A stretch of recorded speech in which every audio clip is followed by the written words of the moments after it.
The medieval massacre bone. Perhaps the most gruesome exhibit in this exhibition was the bone cabinet. You see that many of the men were in pretty poor condition even before they started the battle. Their bones were malformed in various ways, had spurs on them. There you see some deformed collarbones. And this man's knee, you see it's fused at a horrendous angle. He would have been very lame even before the battle started. And this man has an injury to the top of his head which has healed. That was probably inflicted on him when he was quite young, and perhaps the skull hadn't fully fused. Ouch. And you see here an old man's worn teeth, then a younger man's beautiful teeth there, very good condition with the wisdom teeth, and younger men with no wisdom teeth, and then, oh dear, children. The long bones tell the same story. About a third of the defeated side were children, the old, and the lame. Now some bones had been just broken, just snapped by some force, but others had cuts on them, and you can see slashes that have gone through quite a lot of flesh to deliver these wounds. Look, that's gone right through to the marrow there. And these cuts, it's just an exercise in imagination, isn't it? You've got to think about what the guy looked like after so many cuts to his bones that have gone through muscle and sinew and so forth, sometimes taking great chunks out of the bones. Look here, for instance, that's at least 2 blows there.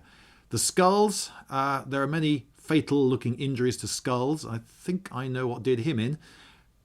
Another smashed-in skull there. This guy, I think it's probably a spear wound. I'm guessing it's come from the front and it's gone straight through his lips and straight through the front of his skull, smashing in his front teeth. Nasty. Another cut to the top of the head that's gone straight through into the brain.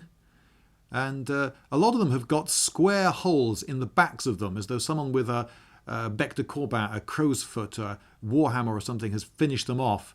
This one's also got a couple of parallel cuts that didn't go through to the top of the head. Perhaps they just dazed him, but that was enough to get more blows in and finish him off. Another one for you here, Dave. This guy's got the side of his head smashed in. And this one has got so many blows to the top of his head. My goodness, he must have been a hell of a mess. How many of them were done to him when he was actually alive? I couldn't tell you. This is another skull that's had the treatment. Now this gets the award for the sheer amount of hard bone sliced through in one go. That to me looks like a single clean cut from, I'm guessing, a 2-handed axe. And in case you haven't worked out what you're looking at there, gentle viewer, that is the remains of somebody's foot. And the axe has gone through the thickest, hardest part of the ankle bone and straight through the heel bone lengthways. There are also these other bones from another part of the museum, which are medieval as well and show nasty, fatal injuries to heads and so forth. More cuts to bones. This one's pretty eye-watering. You see it's on the inside of the thigh bone, quite near the top. But here's a bit of good news. You'll see that the hideous injury to the leg of the man on the right has actually healed. The bones there have fused. And on the left, you'll see a bone that has actually been mended with a copper alloy metal collar added. I can't tell you how long the owner of that leg survived after the operation, but still, top marks to the surgeon.